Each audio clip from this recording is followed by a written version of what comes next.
Écoutez, il y a trois grosses idées, trois grandes idées en 2 Pierre dans son dernier sermon, en forme de révision.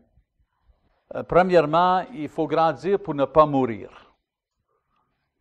Si on ne grandit pas dans notre vie spirituelle, et ça, c'est, vous savez, ajouter à votre foi l'excellence morale, la connaissance, ces choses-là, là, je veux dire, ça c'est seulement une stratégie. Il y a d'autres stratégies, évidemment.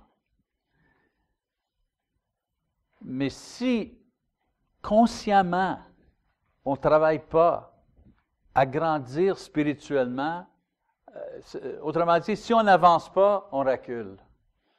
On ne peut pas être juste stable, il ne bouge pas.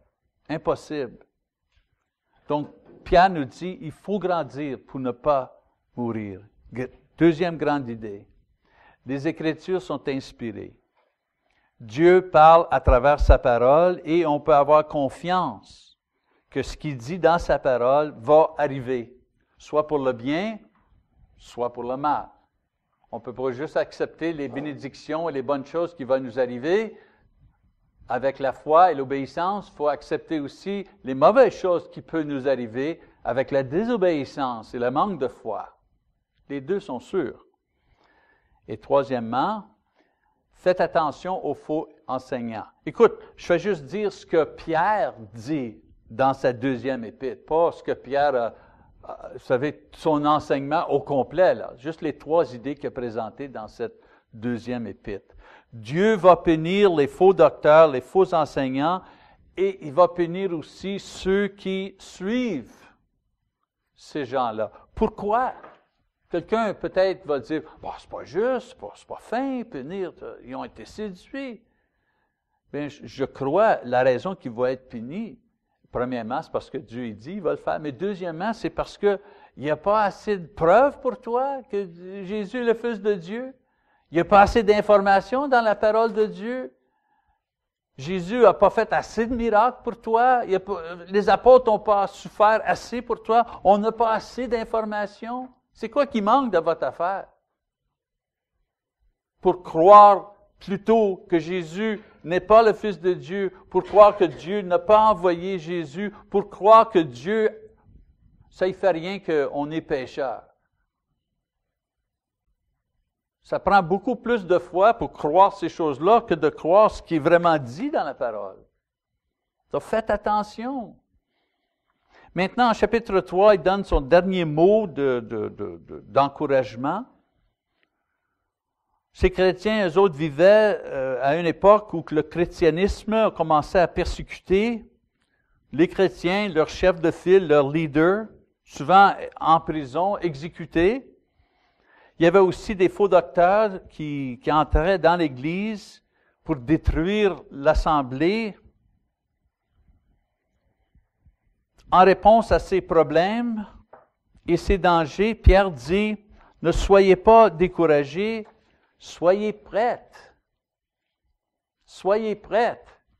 Soyez pas là, c'est difficile d'être chrétien, j'ai de la misère, puis personne n'a eu de la misère quand j'ai de la misère. Arrête de faire ça, là, bébé, là. Et sois prête.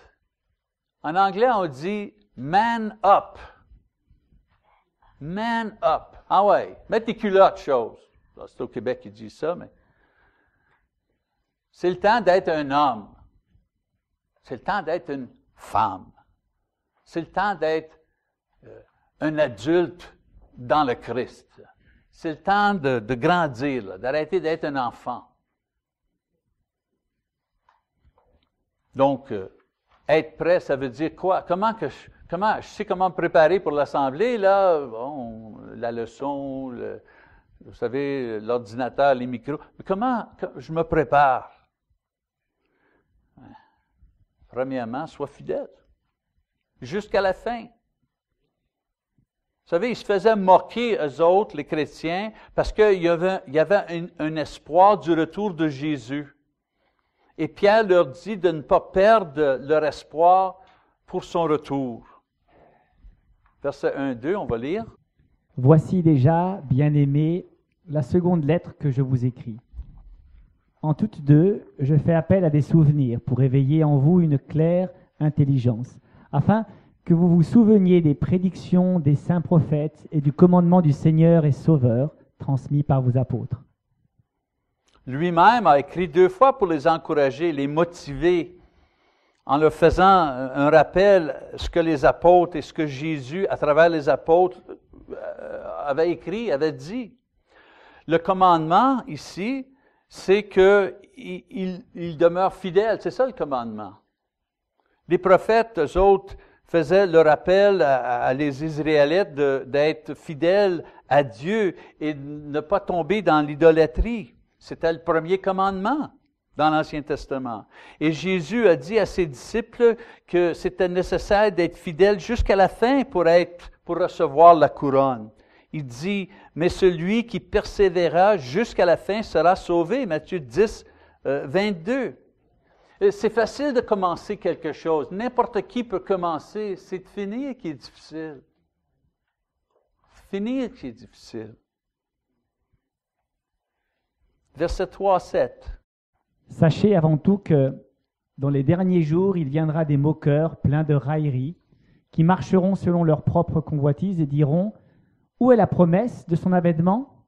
Car depuis que les pères sont morts, tout demeure comme depuis le commencement de la création. En effet, ils oublient volontairement qu'il y eut autrefois des cieux et une terre qui, du milieu de l'eau et formée par l'eau, surgit à la parole de Dieu, et que, par les mêmes causes, le monde d'alors périt submergé par l'eau. Mais, par la même parole, les cieux et la terre actuels sont gardés en réserve pour le feu, en vue du jour du jugement et de la perdition des impies. » Donc, il les encourage ici de ne pas être découragés, vous savez, devant leur persécution, pour les choses qu'ils croient. Il y en a peut-être qui vont leur moquer, qui vont moquer leur croyance dans le retour de Jésus, la fin du monde, et que même il va y avoir une fin du monde. Mais Pierre leur dit, ceux qui oublient, ceux qui disent ça, ils oublient que dans le passé, il y en avait d'autres qui moquaient Noé lorsqu'il préparait pour la fin de la vie ici sur la terre, et à la parole de Dieu, la pluie a commencé et a tout détruit. Cette fois ici, Pierre dit, par la même parole de Dieu, parce que quand on dit par la parole de Dieu, c'est que Dieu promet que cette chose va arriver. So, par la même parole de Dieu, il va y avoir une autre destruction, mais cette fois ici, les cieux et la terre vont être détruits par le feu et va amener tous les injustes avec eux. Le jugement est venu sûr et certain pendant le temps de Noé, et sûr et certain, le dernier jugement va venir encore quand Jésus retourne. Pourquoi? Parce que Dieu a dit que le jugement va venir. C'est sûr ce qu'il dit.